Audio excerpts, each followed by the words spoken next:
In this video, let's discuss the exciting world where two seemingly different realms collide: professional investing and professional sports.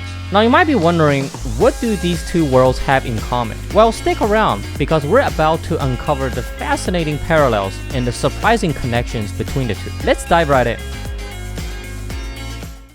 Both are extremely competitive to get into because there are so few spots and the financial rewards are huge. There are tens of thousands of people who want to get into professional investing every year. And the labor market is kind of efficient. If something is competitive, it's because a lot of people want to get in. You wouldn't expect tens of thousands of people aspire to work at the DMV, right? A lot of you have probably wondered, why do hedge fund managers and hedge fund research analysts make so much money? When you think about it, you don't need incremental people when the firm scales. If you have more money to manage, you can just grow your investable universe from small mid-cap into large cap. If you're the PM and your research analyst gave you a good idea, instead of buying 100,000 shares, now you just buy 1 million shares. It's also impossible for the PM to manage more than 3 people efficiently anyways. So unlikely when the firm scales to 100 times more asset under management, they will need to hire 100 more people. That is very high operating leverage. That's the reason why it's so lucrative. Professional sports is similar. Sports is a media business. It has high operating leverage. It's a content business. You create once, you play a game, monetize it multiple times. You don't need a lot more people to capture high financial value. So what does that mean for you? Even the most talented and passionate struggle to get a spot. In both professions, use lineage and brand as a signal for talent potential. For investment management, they're looking for people who have worked at top investment banking programs and private equity programs as the ticket to top hedge funds. Sometimes it is the only ticket. Namely, that's for most Tiger Cup hedge funds that you guys salivate for. Does having worked at a top IB and PE program signal potential? Yes, to only a certain extent. The rest is enhancing the investment firm's marketability, because when they go out there to raise money, the client looks at the bio of the entire investment team. All that brand is signaling. It's a baseline margin of safety for the investors that they know they're trusting money with somebody coming from a good traditional background. It's sad, but that is how the world works. For sports, it's the same way. If you want to go into NFL, definitely helps if you have a resume of having played for Alabama or USC in college. For college basketball, it helps if you have played for Memphis, Kentucky, or Coach K. Another commonality between professional investing and sports is they expect you to know how to play the game before you get a chance, which leads to my next point.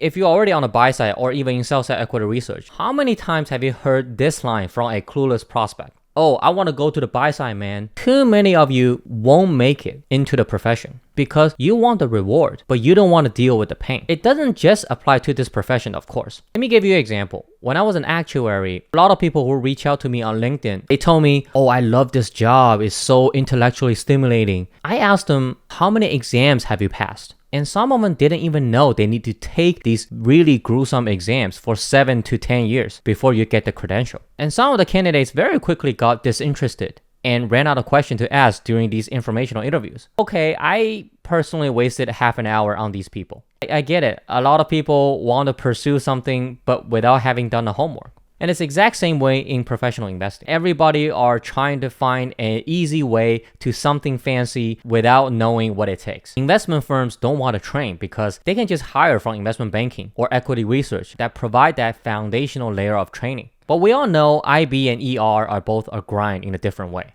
Buy-siders don't want to train because they rather focus on making money. Even for IB and ER candidates, investment firms do worry that these candidates might waste their time. And that's why they came up with very easy ways to weed out the uncommitted. One, they ask you investing questions, not technical questions, investment questions. How do you think about business? How do you think about competition? And second, they ask you for an actionable stock idea and debate it. I cannot think of a better way to weed out people because a stock pitch both demonstrates your baseline competence as an investor and your passion for investing. And I get it, many of you don't get into IB or equity research and you feel it's unfair to compete with someone who has developed very strong modeling skills or talking to investors on the job every day. Well, no one said life is fair, and buy-side job search is not fair at all. You can complain about it or you can get to work. Maybe it's helpful to remind you, the investment firms only cares about getting the best absolute talent. They don't care in a prior life you work in a back office or you didn't get the training needed on the job. If there are 3 candidates, one with direct buy-side experience in the exact same investment philosophy, one with investment banking experience, and you, who is the investment firm most likely to hire? Buy-sider who already knows how to do the job. But a lot of times, you might just be the one to get hired because you read so much. You follow the market every day and you have amazing stock ideas. Never count yourself out with the raw hustle that it takes to beat out traditional candidates. It's doable. I am an example and so can you. And sports work in the same way. Many NBA prospects who get drafted were already wildly dominating in college and high school. They already know how to play basketball. The NBA is not going to teach you how to shoot, how to dribble, how to defend. You as the prospect need to already know how to do the job. Good news for you is it's relatively easier to bridge the skill gap for investment management than for professional sports. I have no idea how much work you need to put in to dribble like Kyrie Irving and to shoot like Steph Curry. And for those of you who are lucky to have worked in investment banking or equity research, you already got the training. Show it. If you didn't, learn it on your own. No one can do it for you. It won't magically happen. And that leads to my next point.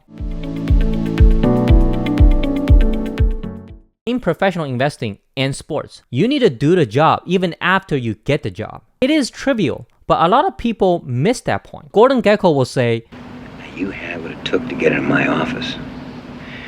The real question is whether you got what it takes to stay." I've worked with candidates who ask me to either fudge their current stock pitch so that it comes out looking like a buy thesis, or spoon feed them a pitch. No, not just an idea, like feed them the pitch and the thesis. There's so many problems with these approaches. One, you gotta put in your own work. I can't walk into the interview with you to defend the Q&A portion of the interview. The rocket science is being able to form variant view and gaining conviction that you have found some asymmetric risk-reward situation. That's the harder part. That requires you to read a lot, understand the setup, and really gaining conviction based on deep first principle diligence. A lot of you just don't want to do that work, looking for shortcuts. The other issue is my ideas might not resonate with your style or your audience's style.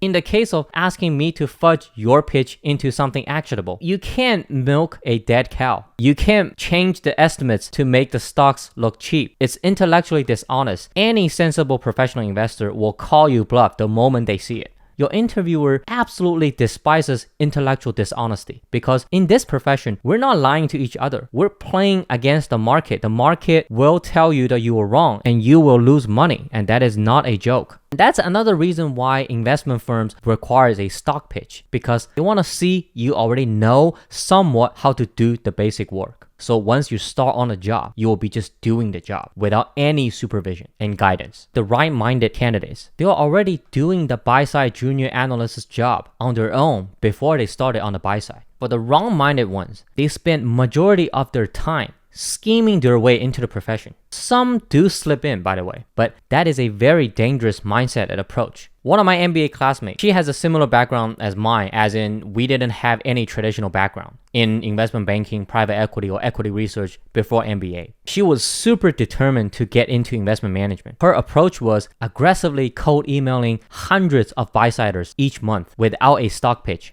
or understanding what her own investment style is. She will constantly ask me what are the best questions and how to sound smart in front of her buy-side connections. I told her, you're missing the point. Why don't you first figure out what your investment style is? Generate actionable idea and just read a lot so that people know you know how to do the job, and let your talking show how much you know and how passionate you are. She didn't listen. Of course, she never landed a buy-side role. A lot of you have the right attitude of being proactive, understanding this profession is so referral-based. But you forgot you have to be able to do the job even after getting the job. So scheming your way to get through the interview is the wrong approach. Because once you're in the profession as a junior, you don't know what your PM will give you to look at. There will be no instruction other than, hey, take a look at this company, and by the end of the week, let me know what you think. If you only prepare for how to get the job, but not how to do the job, this will be the moment when all your bullshit is exposed, because you use a borrowed idea and memorize answers to 500 permutations of investing related questions. And now what? You got the job, but you don't know how to do it. And life is going to be very rough in that buy-side role, my friend, because no one will train you and you still have to learn everything on your own. And there is no time because you must show up to work every day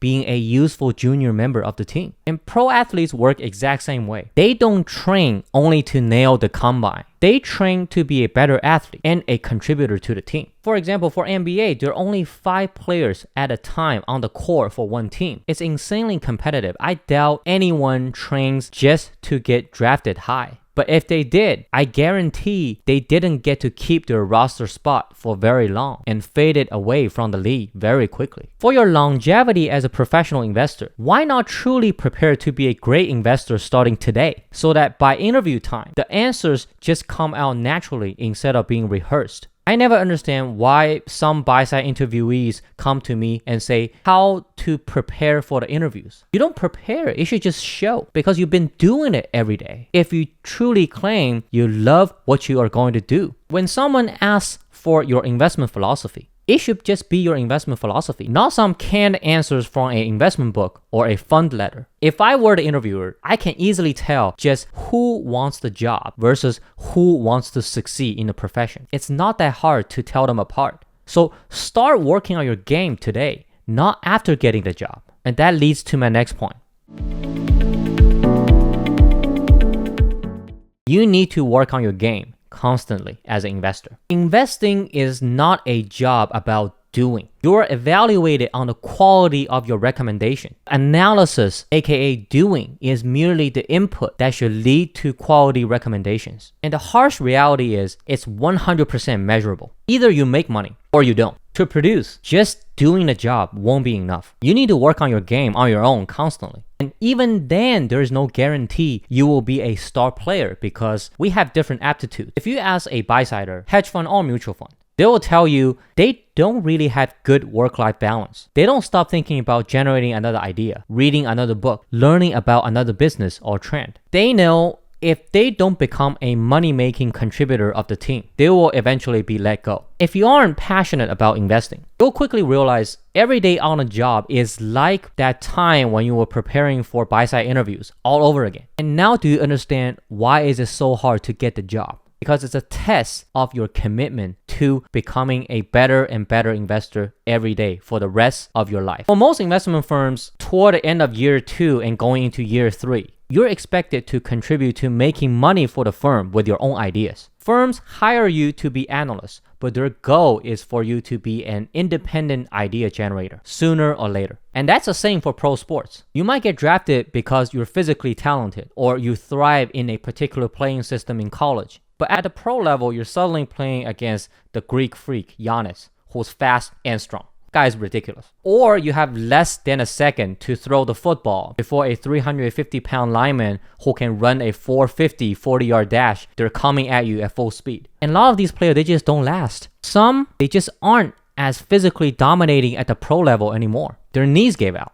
Or they got multiple concussions and they're just out. Some others have serious mental issues. For example, they lack work ethic. They don't work on your game, arrogant, and they're not coachable. And they get waived and never be heard from the league again. That's the pro sports version of being fired. But look at the superstars. What did Kobe Bryant do? Woke up at 3 a.m. and trained 4 times in one day. That's what excellence requires. You guys all want to work at Tiger Cup thinking the Tiger Cup founders are great and think it's easy. From my understanding, most of these shops, folks there are working 80 hours a week. They're great long-term investors and short-term traders. That requires working on their game. You have to be a student of the market every day.